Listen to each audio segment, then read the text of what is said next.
Hello दोस्तों, कैसे हो आप सब। मैं भी बढ़िया ही होंगे। तो चलिए आज स्टार्ट करते हैं। रीजनिंग के एक नए मॉक टेस्ट की शुरुआत करेंगे जो कि लेटेस्ट नए पैटर्न के बेस पे रहेगा 24 मार्क्स का। ठीक है जी।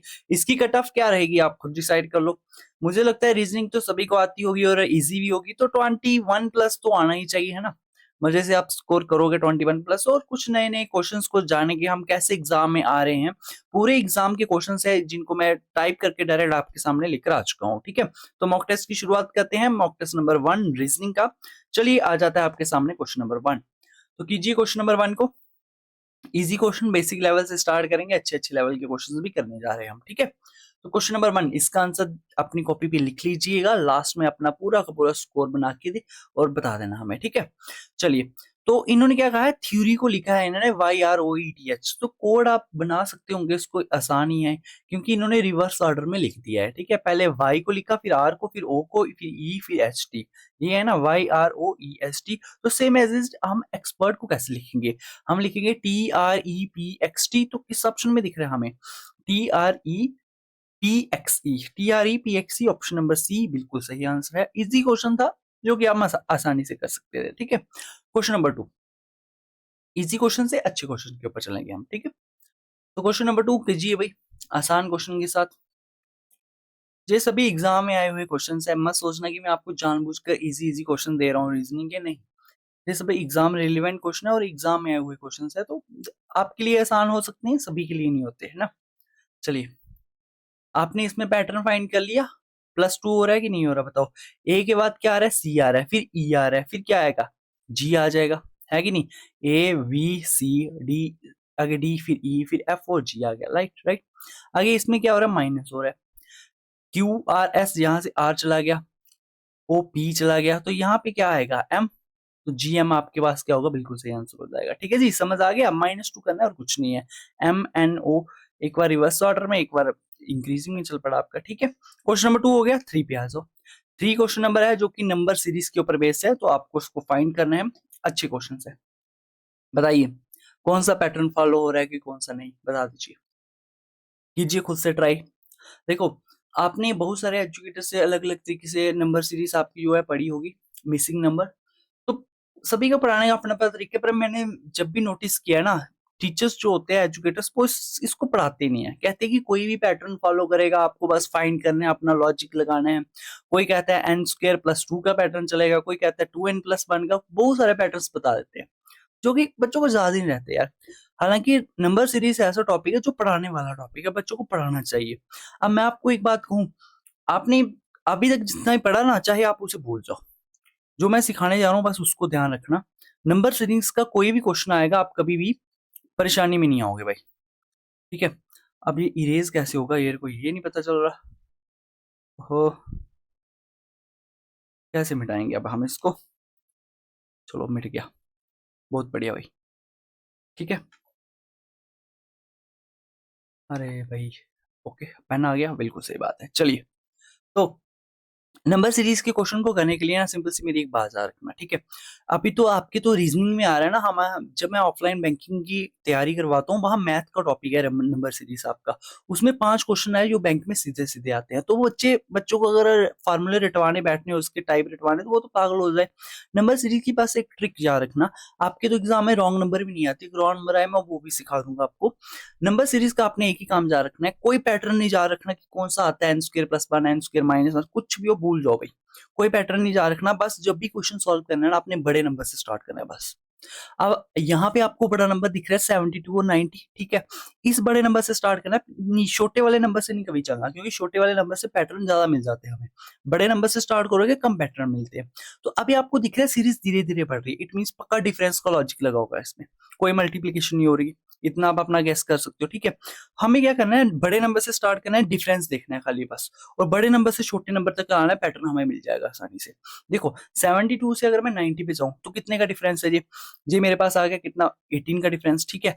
अगर 56 से 72 जाऊं तो 16 का डिफरेंस। अगर 42 से 56 पे जाऊं तो 14 का डिफरेंस दिख रहा है। मुझे पैटर्न दिख रहा, वो मिल गया कि +2 हो रहा था यहाँ पे। ठीक है। यहाँ 12 हो रहा है, तो 12, 14, 16, 18 का डिफरेंस आगे मुझे पता है +20 होगा ही होगा, है कि नहीं। यही पैटर्न मिल गया तो 110 इसका सही आंसर हो जाएगा। ऑप्शन नंबर ए बिल्कुल सही है। तो आपको क्या कोई पैटर्न याद रखने की जरूरत पड़ी, बताओ मेरे को। हालांकि ये क्वेश्चन ऐसा था, अगर आप इसे छोटे नंबर से भी करते तो शायद बन जाता, बट छोटे नंबर से हमेशा बच्चा कंफ्यूज होता है। कोई भी नंबर सीरीज का आपने पैटर्न रखना ही नहीं याद में कि कौन सा पैटर्न चलता है, 2n+1 स्क्वायर होता है, डिवाइड हो, कुछ नहीं याद रखना। बस जब भी नंबर सीरीज का क्वेश्चन दिखे बड़े नंबर से स्टार्ट कर दो। उसका अगर आपको दिखे धीरे से बढ़ रही है तो डिफरेंस लो, अगर ज्यादा ज्यादा बढ़ रही है तो मल्टीप्लाई करो, बस सिंपल सी बात है। ठीक है, क्वेश्चन बन गया, ऑप्शन ए इसका सही था, और जो कि आपने बना भी लिया होगा, इजी क्वेश्चन था। 4 पे आ जाओ। अगर ए की वैल्यू उन्होंने 1 दी है, एन की वैल्यू 19 दी है, देन वेट की वैल्यू क्या होगी? इजी क्वेश्चन है कि नहीं है, बताओ, बता दीजिए इसका आंसर फिर जल्दी से। क्वेश्चन नंबर 4, आपको पता है क्या कि ए की इन्होंने प्लेस वैल्यू लिख दी है, ए जो है 1 पोजीशन पे होता है तो ए को 1 लिख दिया इन्होंने, अच्छी बात है। अब ए की प्लेस वैल्यू कितनी होती है 1, एन की होती है 14, डी की कितनी होती है 4 होती है, इन सभी को अगर ऐड करोगे आप तो 19 बन जाता है। इसका मतलब इन्होंने सभी डिजिट्स की प्लेस वैल्यू को ऐड किया है खाली। तो बी बैट की प्लेस वैल्यू क्या होगी? बी की आपको पता है 2 होती है, ए की 1 होती है, टी की 20 होती है, तो 23 आपका बिल्कुल सही आंसर बन जाएगा कि नहीं? ऑप्शन नंबर बी बिल्कुल सही आंसर है। ऐसा ही क्वेश्चन आपको एग्जाम में मिल जाएंगे, तो ज्यादा मुश्किल रीजनिंग तो होती नहीं है, आप तो उसे ऐसे बना लेते हो, है ना। क्वेश्चन नंबर 5, वापिस से नंबर सीरीज। जो मैंने आपको सिखाया बस आपने वही काम करना है, बड़े नंबर से स्टार्ट करना है। जब भी जिंदगी में कोई भी क्वेश्चन मिल जाएगा ना, आज तो आप VLW की तैयारी करोगे, कल को अगर आपको बैंकिंग वगैरह की करनी होगी तो आप ऑफलाइन मिल सकते हो हमसे। ऑफलाइन अगर ना मिलो तो कभी भी कोई भी बैंक का एग्जाम देने जाओ ना, 5 क्वेश्चन आपको नंबर सीरीज के मिलेंगे, उसको अपने जस्ट ऐसे सॉल्व करना है, लास्ट से स्टार्ट करके, बड़े नंबर से स्टार्ट करके, बस पैटर्न खुद बनेगा, बनाने की जरूरत नहीं पड़ेगी आपको। क्लियर। क्वेश्चन नंबर 5 देखिए, बड़ा नंबर कौन सा है, 50 या 94, इनके बीच का डिफरेंस ले लो, क्योंकि पता है हमें धीरे धीरे बढ़ रहा है, ज्यादा तेजी से तो बढ़ नहीं रहा, तो अब इस पता डिफरेंस देखना है हमने।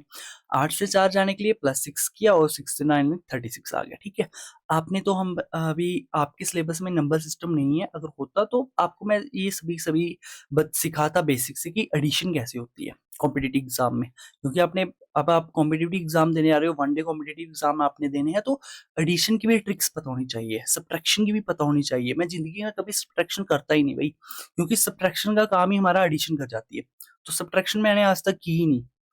अगर मैं आपको बताऊं, जितना मर्जी मैथ पढ़ लो, कभी आपको जिंदगी में अगर आपको एडिशन आती है तो सब्ट्रैक्शन करने की जरूरत नहीं पड़ेगी आपको।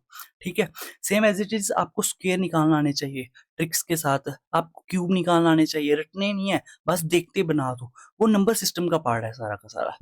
अगर आपको एक्स्ट्रा पढ़ना होगा तो वो सिखा देंगे, क्योंकि बिना नंबर सिस्टम के मैथ बिल्कुल जीरो हो जाता है बंदे का। ठीक है, कॉम्पिटेटिव एग्जाम है, आपको स्पीड होनी चाहिए। ठीक है, तो यहाँ पे हमें क्या मिल गया, 36 का डिफरेंस मिल गया। इसका डिफरेंस हमें नहीं पता, इसका नहीं पता, चलो इसका निकाल लेते हैं भाई। इसका अगर आप निकालोगे तो कितना आ गया आपके पास, 9। ओके, इसका निकाला तो 4। मुझे एक चीज दिखी, क्या दिख गई, ये तो 2 का स्क्वायर है, ये 3 का स्क्वायर है, इसका मतलब यहाँ 4 का स्क्वायर होना चाहिए, यहाँ 5 का स्क्वायर होना चाहिए, और तभी जाके ये 6 का स्क्वायर बन गया, है कि नहीं? इसका मतलब पैटर्न हमें मिल चुका है। और 4 का स्क्वायर क्या होता है, 16 होता है। जब आप 17 + 16 करोगे ना, आपके पास क्या मिलेगा पता है, 33 आपको डायरेक्ट मिल जाएगा, ऑप्शन नंबर बी। बताओ, बन गया। Question number 5, option number B. आसान थी ना नंबर सीरीज, बस ऐसे ही है, आपने हमेशा बड़े नंबर से स्टार्ट करोगे, जितनी मुश्किल से मुश्किल नंबर सीरीज आएगी आप बना लोगे। क्लियर। क्वेश्चन नंबर 6 पे आ जाओ, एग्जाम में आया हुआ क्वेश्चन है। ठीक है, आपको पता है मैं कोई भी क्वेश्चन अपने बुक, कोई किसी बुक से कॉपी नहीं करता हूँ, डायरेक्ट एग्जाम में आए हुए क्वेश्चन होते हैं। चलो, क्वेश्चन नंबर 6 बना दो।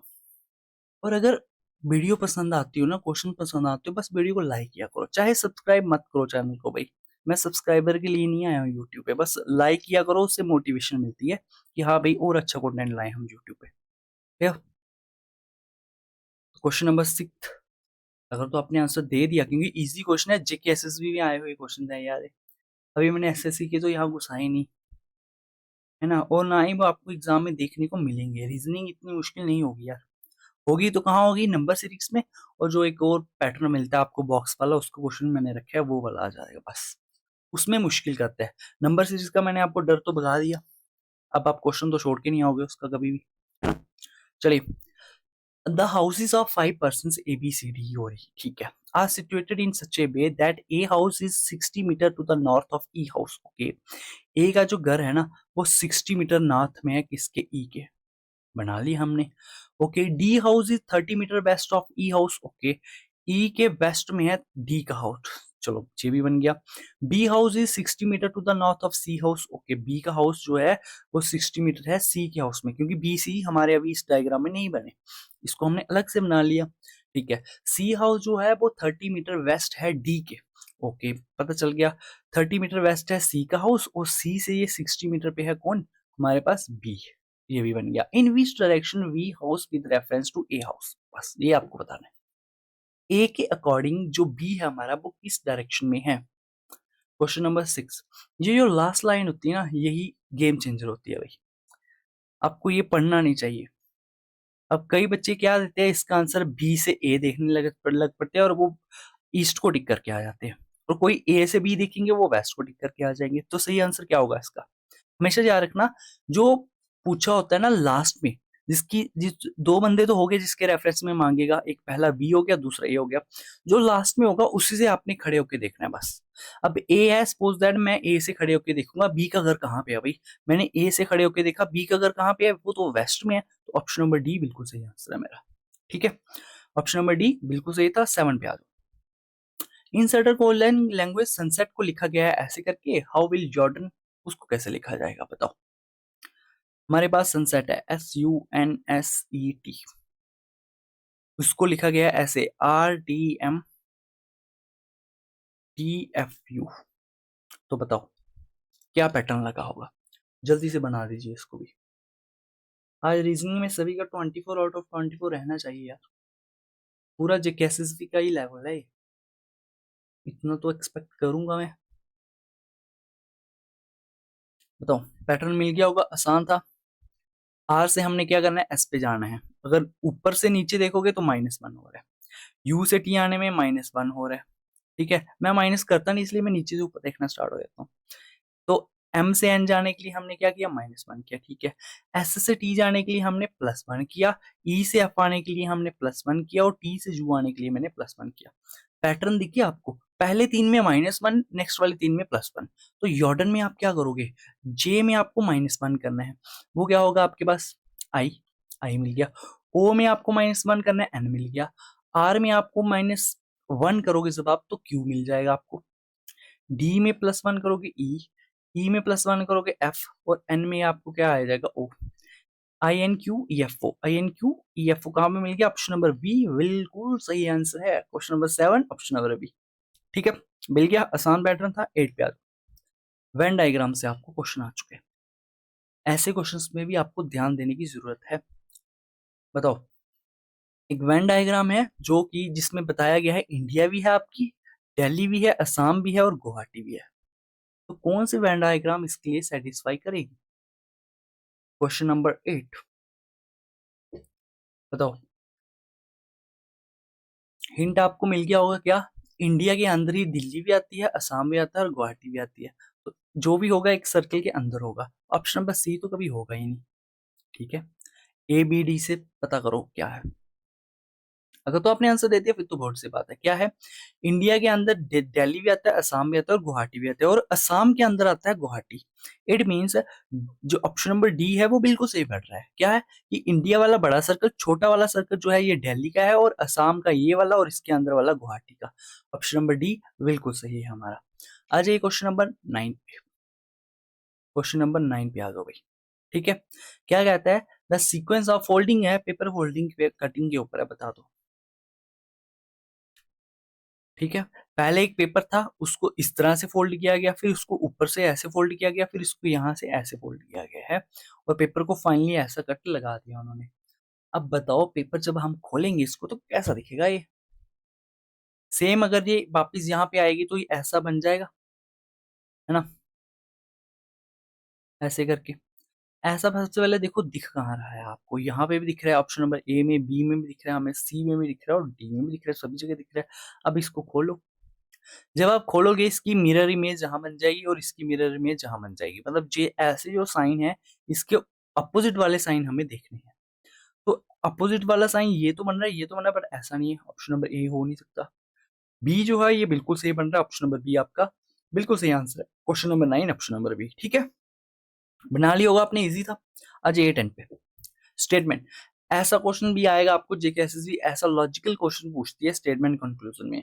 मैंने दूसरा भी रखा है, जो और एक लॉजिकल वाला ये भी रखा है, तो आपने ये बताना है। क्वेश्चन नंबर 10 बता दीजिए इसका आंसर। कॉपी भी लिख लीजिएगा अपना आंसर, भूलना मत।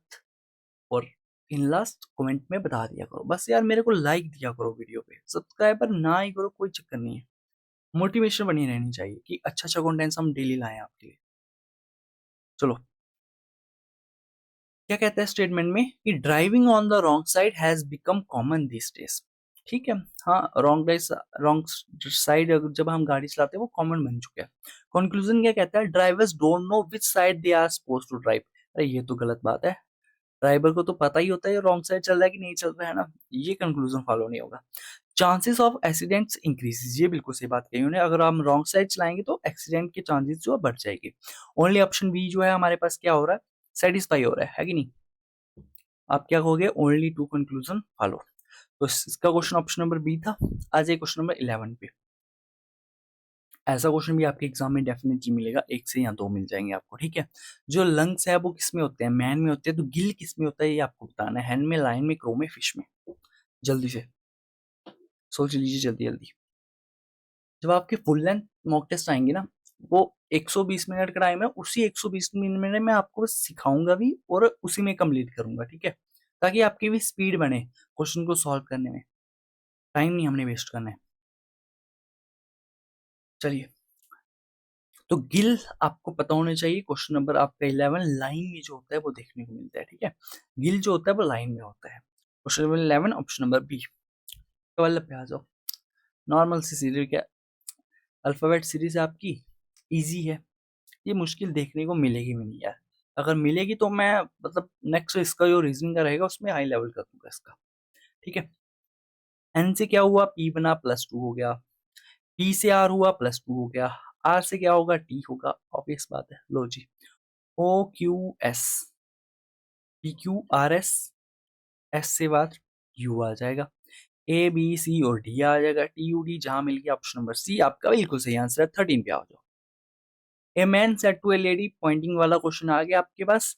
ये तो फिर भी इजी इजी है, वो शायद थोड़ा सा मुश्किल हो जाए, उसकी प्रैक्टिस भी कराऊंगा और उसकी ट्रिक भी दिखकर जाऊंगा। यहाँ ट्रिक की जरूरत है नहीं, टाइम वेस्ट होगा। नेक्स्ट वाला जो थोड़ा मुश्किल होगा उसमें आपको ये ट्रिक दे दूंगा इसको सॉल्व करने की। जिसको आती होगी वो तो बहुत बढ़िया बात है, जिसको नहीं आती होगी वो सीख लेंगे। देखो इन्होंने क्या कहा है, सिंपल सी बात।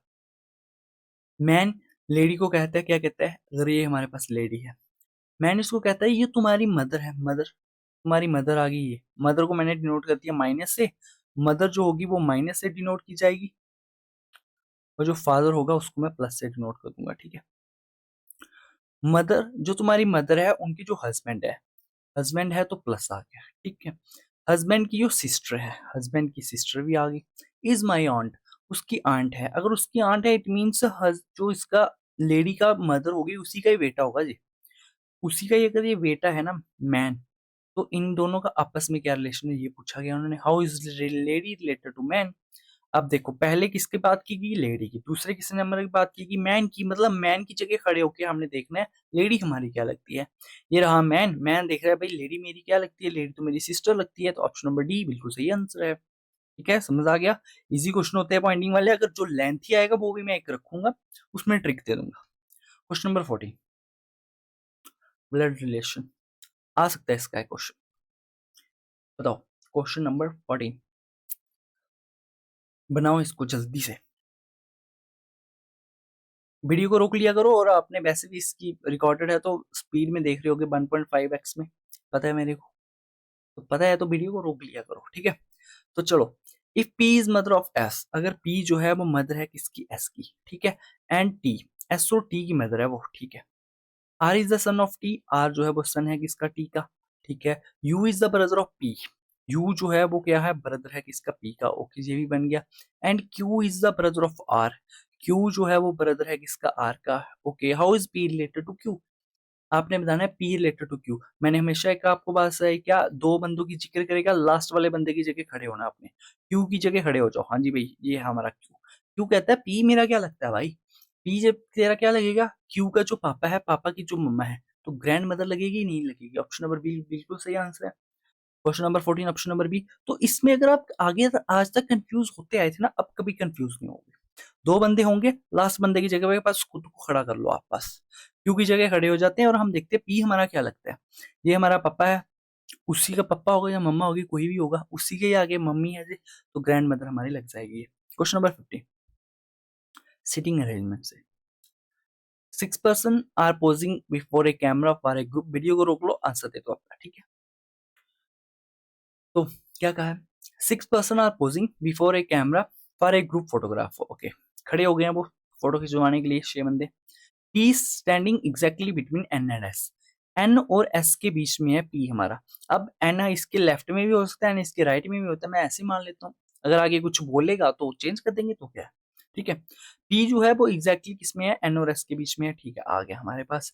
While Q is to the immediate left of N, तो ये हमने सही बनाया था। अगर हम बनाते एस पी एन, तो इमीडिएट लेफ्ट ऑफ एन बनाने के लिए क्यू आ नहीं सकता, क्योंकि यहाँ तो पी आ गया है ना, तो यहाँ इस कंडीशन में आ सकता है हमारा। तो इन्होंने क्या, Q is immediate left of N, तो क्यू हमारे पास यहाँ पे आ गया। O is at the extreme right, O हमारा एक्सट्रीम राइट पे है, ये आ गया।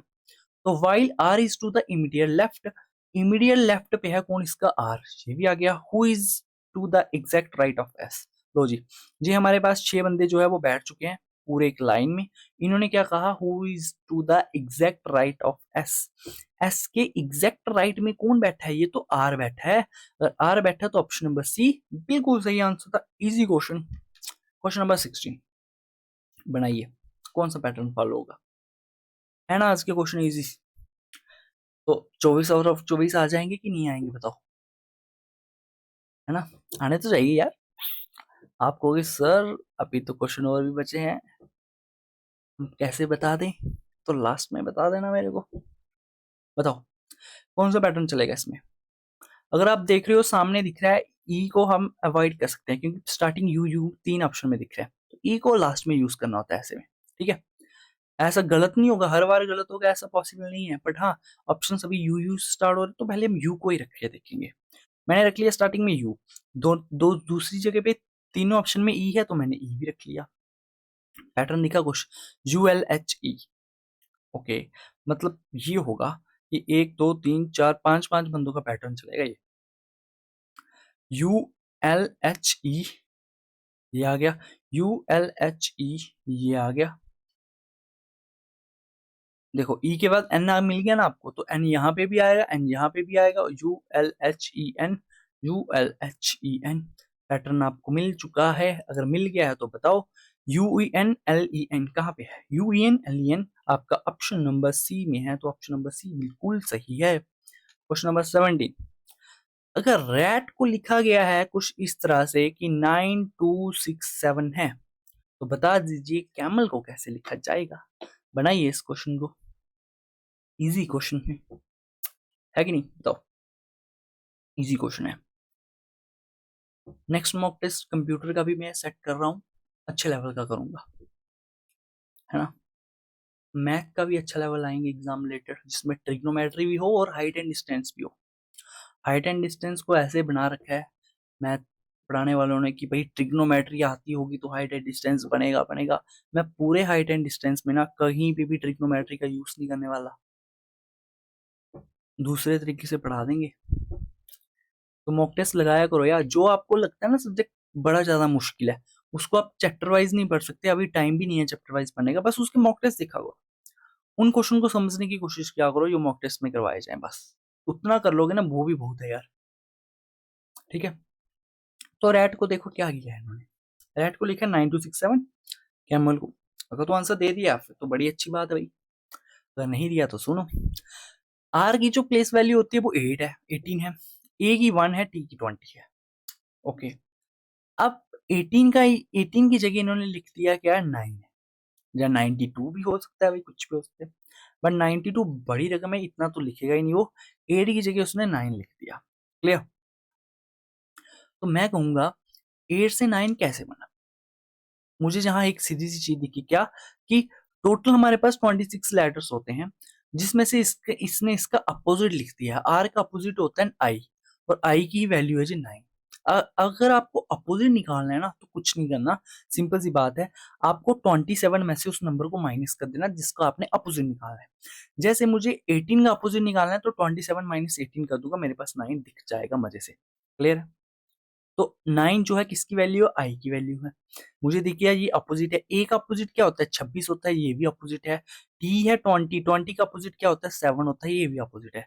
इसका मतलब इन्होंने अपोजिट का इस्तेमाल किया है। तो कैमल का क्या होगा, कैमल।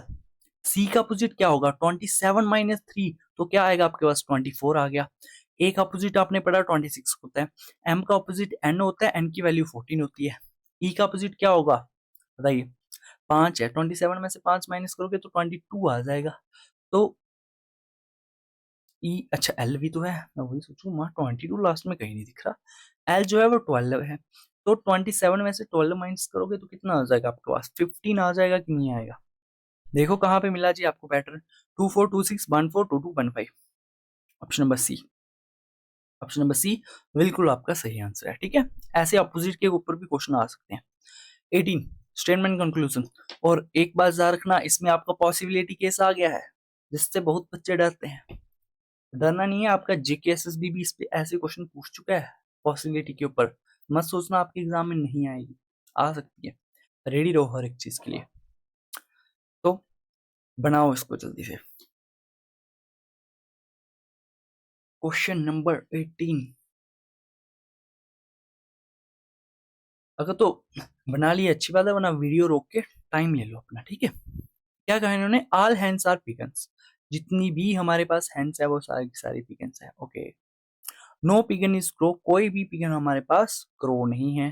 ठीक है, ऑल क्रॉस और पीकॉक, जितना भी क्रॉस है वो सारे के सारे क्या है, पीकॉक को पीके लिख देता हूं मैं ऐसे कि समझ आ जाए, ये पीकॉक है ये पिगन है, इजी लिख देता हूँ उसको।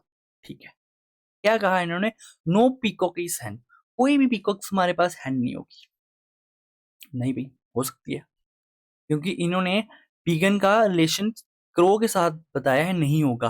पीकॉक का तो हो सकता है ना इनके साथ। ठीक है, तो ये तो कंक्लूजन गलत हो गया भाई, पहला तो कभी भी सेटिस्फाई नहीं करेगा। दूसरे पे आ जाओ, some pigeons being peacock is a possibility, कुछ पिगन्स हमारे पास पीकॉक बन सकते हैं।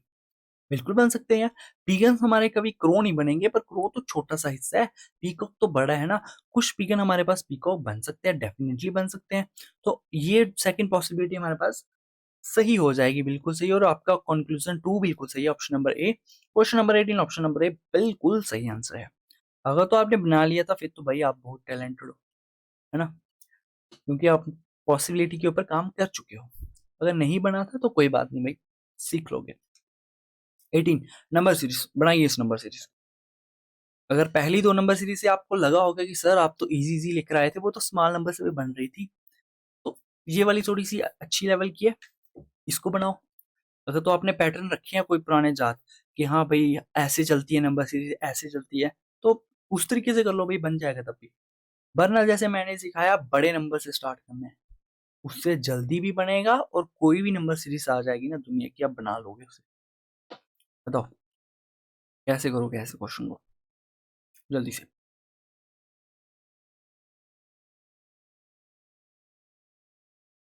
अगर तो बना लिया होगा फिर तो अच्छी बात है, अगर नहीं बना तो वीडियो को रोक लो, प्रैक्टिस कर लो, क्योंकि जब तक खुद प्रैक्टिस नहीं करोगे ना तब तक कुछ नहीं आएगा मेरे भाई। ठीक है, देखो अब यहाँ आप कह सकते हो कि सर मल्टीप्लाई भी तो हो रहा है, एकदम नंबर बढ़ रहा है, पर अगर हम स्टार्टिंग से देखें ना तो नंबर एकदम से नहीं बढ़ा, 14 से 14 रहा, मतलब मल्टी इंटू वन हो सकता है। ठीक है, आगे क्या हुआ, into one plus one, into one plus one, कुछ भी आप सोच सकते हो ना। तो मुझे ये मल्टीप्लाई तो सच बताऊं नहीं दिख रहा, क्योंकि 15 का 2 गुना तो 23 होता नहीं, 30 होता है, बहुत कम होगा। ठीक है, मल्टीप्लाई तो मुझे नहीं दिख रहा, डिफरेंस से हम जा सकते हैं। बट अगर आप चाहते हो मल्टीप्लाई, देखो सर आपने कहा था सीरीज बढ़ रही हो बड़े नंबर से स्टार्ट करना है, अगर तो ज्यादा बढ़ रही हो तो मल्टीप्लाई का पैटर्न भी हो सकते हैं। ठीक है, आपकी सेटिस्फेक्शन लिए मैं चल पड़ता हूँ। 87 का मुझे पता है ये मतलब लगभग 2.5 गुना के आसपास आएगा। चलो अगर मैं 2 गुना करता हूँ, 7 टू जा 14, 8 टू जा 16 और 15, 154 बन गया, सॉरी 174 बन गया। ठीक है, जो कि 212 से दूर है। और 87 का अगर मैं 3 टाइम्स करूं, क्या कर रहा हूँ यार मैं अभी, तो 1 आ गया, 2 कैरी चला गया, 8 से 24 और 25 26 261 आ गया मेरे पास। ठीक है, ये भी 212 से दूर है।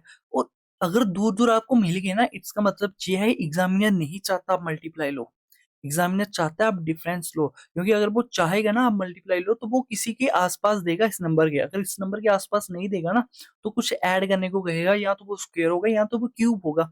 ठीक है, बट इतनी दूर दूर अगर आए हमारे पास, एक हमारे पास 174 आया, एक 261 आया, जो कि 212 से दोनों दूर है, इसका मतलब उसने मल्टीप्लाई नहीं चाहा आपसे। आप डायरेक्ट डिफरेंस के ऊपर जा सकते हो। तो मैं अगर आपका यहाँ पे डिफरेंस लूँ तो देखो क्या बनता है। 7 से 2 जाने के लिए 5 करूंगा मैं, और 9 से 21 जाने के लिए मैं क्या करूंगा, 12 करूंगा, 125 आ जाएगा। ठीक है, 3 से 7 जाने के लिए 4 आ गया, 2 से 64 आ गया, 5 से 3 जाने के लिए 8 आ गया, और यहाँ 8 ही आ गया। यहाँ पे कितना आ गया आपके पास डिफरेंस, 1 आ गया। यहाँ पे कुछ भी नहीं है, यहाँ पे 0 का डिफरेंस है। ठीक है, तो यही चीज है। अब मैं कैसे निकाल रहा हूँ, या मैं माइनस नहीं कर रहा इनको, पता है मैं एडिशन कर रहा हूँ। ये चीज है जिस तरह से पार्ट है आपके नंबर सिस्टम का, यहाँ पे आप सीखते हो फास्ट में कैलकुलेट करना थोड़ा सा। देखो, यहाँ पे मुझे एक चीज मिल गई, यहाँ तो क्यूब चल रहा है सर। ये तो आ गया 0 का क्यूब, ये 1 का क्यूब, ये 2 का क्यूब, ये 4 का क्यूब, ये तो 5 का क्यूब है। आने वाला क्या होगा मेरे पास, 6 का क्यूब हो सकता है कि नहीं हो सकता। बट यहाँ पे एग्जामिनर ने एक चीज नहीं दी आपको, 3 का क्यूब नहीं दिया, जो कि सीरीज कंटिन्यू चलनी चाहिए थी। बट उसने क्वेश्चन ऐसा दे दिया, तो क्या कर सकते हैं। यहाँ तो मैं 6 का क्यूब रखूं, अगर मैं यहाँ देखूं कि 3 का मल्टीपल अगर वो नहीं देना चाहता, तो मैं 7 का क्यूब भी रख सकता हूँ। अगर मैं यहाँ 6 का क्यूब रखूं, योग क्या होता है 216। तो 216 अगर मैं बताऊं, 8 हो गया, 2 हो गया, 4 हो गया, 428, तो ऑप्शन नंबर बी में मुझे दिख रहा है। और अगर मैं 7 का क्यूब 343 रख लेता, 212 प्लस 343 करता, तो वो मेरे पास 500 समथिंग आता, जो कि ऑप्शन में भी नहीं है। तो डेफिनेटली उसने 6 का क्यूब ही चाहा है हमसे। 428 ऑप्शन आ गया हमारे पास, ऑप्शन नंबर बी। ठीक है, तो आपको यही करना था, टाइम कम लगेगा आपका, बड़े नंबर से आपने स्टार्ट करना है। ठीक है, अगर तो मल्टीप्लाई के आसपास प्लस माइनस करके दिख रहा है, तो वो उसने मल्टीप्लाई की सीरीज चलाई होगी, वरना डिफरेंस की पकड़ लाता है वो। ठीक है, क्वेश्चन नंबर 20, बताओ क्या होगा इसका। अगर आज आपको कुछ नया सीखने को मिला होगा, तो लाइक तो बनता है मेरे दोस्त। क्वेश्चन नंबर 20, बताओ क्या होगा इसका आंसर। ऐसे क्वेश्चन इजी होते हैं यार, ज्यादा टाइम नहीं कंज्यूम करते आपका। देखो, अगर मैं फोकस करूं एक्स के ऊपर, एक्स पहले यहाँ नीचे था कॉर्नर पे, फिर ऊपर चला गया साइड कॉर्नर पे, फिर वापस नीचे, फिर ऊपर, इसका मतलब एक्स अभी यहाँ पे आना चाहिए। क्लियर, इतनी बात पता चल गई। अब एक्स यहाँ पे मुझे ना ए में दिख रहा है ना सी में दिख रहा है, भगा दो इनको, बी और डी में है। ठीक है, अब मैं देखूंगा ट्राइंगल को, ट्राइंगल हमारे पास पहले नीचे है। ठीक है, फिर यहाँ पे आ गई, मतलब पहले यहाँ थी, फिर यहाँ आई, फिर अगले वाले में अगर आप देखो तो यहाँ चलेगी, फिर उससे अगले वाले में यहाँ आ गई। इसका मतलब ट्राइंगल जाएगी वो इस जगह पे जाएगी। तो इस जगह पे कहाँ हमें ट्राइंगल दिख रही है, ऑप्शन नंबर डी में तो दिख रही है भाई, यही हमारा सही आंसर है, ज्यादा सोचना ही नहीं। ठीक है, आंसर आ गया। क्वेश्चन नंबर 21 पे चले जाओ, बताओ। डेजर्ट पे कैमल चलता है, रिवर पे कौन चलता है। मैंने इतना बता दिया। ठीक है, हालांकि वहां नहीं लिखा होगा डेजर्ट पे कैमल चलता है, बस ऐसे बताया होगा कि डेजर्ट का रिलेशन कैमल से है, रिवर का रिलेशन किससे है। तो आप देख अंदाजा लगा सकते हो कि डेजर्ट कैमल जो है वो इस पे चलता है। तो रिवर पे ऊपर कौन रहती है, हमारी बोट रहती है कि नहीं। ऑप्शन नंबर बी बिल्कुल सही आंसर है। क्वेश्चन नंबर 22, ये क्वेश्चन है जो आपका 1 नंबर उठाने के लिए सक्षम है भाई। ठीक है, इसका लॉजिक निकालना आपको आना चाहिए, वरना 24 में से तो आपके 23 ही बनेंगे। और एग्जामिनर्स का एक क्वेश्चन तो कंफर्म है आएगा ही आएगा, अगर उसका मूड खराब होगा तो वो 2 भी देगा। और इसमें पैटर्न बड़े अच्छे तरीके से चलते हैं, इसका बनाओ। क्वेश्चन नंबर 22, अगर तो इसका बना लोगे, हालांकि ये इजी है तो अच्छी बात है। वीडियो रोक लो, बना लो। ठीक है, तो अब हम इसको सॉल्व करेंगे। इसका देखो पैटर्न कुछ भी हो सकता है यार, चलाना चाहेगा वो ऐसा भी कर सकता है। 80 को अगर हम डिवाइड करेंगे 8 से, तो 10 आ रहा है, कुछ इस तरह से 4 लाएगा, वो कोई भी पैटर्न चलाएगा, वो इसका कोई आगे पीछे से नहीं होता। तो इसमें क्या पैटर्न है, जैसे इसने 8 का स्क्वायर किया 64 आ गया, 4 का स्क्वायर किया 16 आ गया, इसको इन्होंने ऐड करवा दिया, ऐड करवाने के ऊपर 80 आ गया हमारे पास। जैसे 7 का स्क्वायर है 49, प्लस किया 15 का स्क्वायर 225, और इसको ऐड करवाने के ऊपर 274 आ गया हमारे पास। समझ आया पैटर्न। 9 का स्क्वायर है 81, 11 का स्क्वायर होता है 121, और इसको ऐड करवाने के ऊपर हमारे पास कितना आएगा बताओ, 202, 202। ऑप्शन नंबर डी बिल्कुल सही हमारा आंसर है। Question number 22, option number D. ऐसा पैटर्न था, पैटर्न कुछ भी चला सकता है भाई वो, बस आपको टाइम देना है इस पे। 23 पे आ जाओ। 4 पोल्स है, A B C and D are located in a park. फिर डायरेक्शन डिस्टेंस से आ गया, बताओ। 4 पोल्स है ए बी सी डी नाम के, पार्क में है। बी जो है वो 65 मीटर वेस्ट है डी के। बी जो है भाई साहब वो 65 मीटर वेस्ट है डी के, ओके। ए जो है 45 मीटर नॉर्थ है बी के, ए को ले लो 45 मीटर नॉर्थ बी के। ए जो है 45 मीटर साउथ है, ओके। 45 मीटर साउथ भी है किसके, सी के, done. What is the straight distance between B and C, अरे ये तो 90 का डिस्टेंस बन गया, 45 प्लस 45 90 का distance, option number B. Easy question था। 24 लास्ट क्वेश्चन आज का, बताओ। आज का लास्ट क्वेश्चन अच्छा क्वेश्चन है, बताइए भाई कैसे करोगे आप इसको। अगर तो दिख रहा है साफ साफ कुछ ना कुछ पैटर्न बनता हुआ तो अच्छी बात है। आपको पैटर्न ढूंढना है 35 और 6 में। अगर वो पैटर्न आपको इनमें मिल गया, वही आपने 63 और आने वाले टर्म में लगाना है, बस ये होता है। अगर आप यहाँ ध्यान से देखो तो, अगर बना ली अच्छी बात है, अगर ध्यान ध्यान से देखो, अगर मैं 6 का स्क्वायर करता हूँ वो 36 आता है। इन्होंने -1 करके लिख दिया यहाँ पे 35। सेम एज इट इज 63 में अगर मैं +1 करूं तो 64 होता है, जो कि किसका स्क्वायर होता है, वो हमारे पास 8 का होता है। डन। ऑप्शन नंबर बी बिल्कुल सही आंसर है। तो आज के 24 क्वेश्चन मैंने आपको डिलीवर किए जेके एसएसबी के लेवल के। इससे अच्छे लेवल के भी मैं लाऊंगा, जरूरी नहीं है आपने इजी लेवल ही प्रैक्टिस करनी है, अच्छा लेवल भी आप करोगे। तो इसमें से आपके 22 प्लस या 23 प्लस तो रहने ही चाहिए थे। अगर इतने आ रहे हैं तो अच्छी बात है, नहीं आ रहे तो मॉक टेस्ट पे फोकस करो, बस और कुछ नहीं है, ठीक है। वीडियोस देखना स्टार्ट कर दो, क्लियर। तो मिलते हैं फिर से वापिस से किसी नए मॉक टेस्ट के साथ, तब तक के लिए थैंक यू मेरे भाई।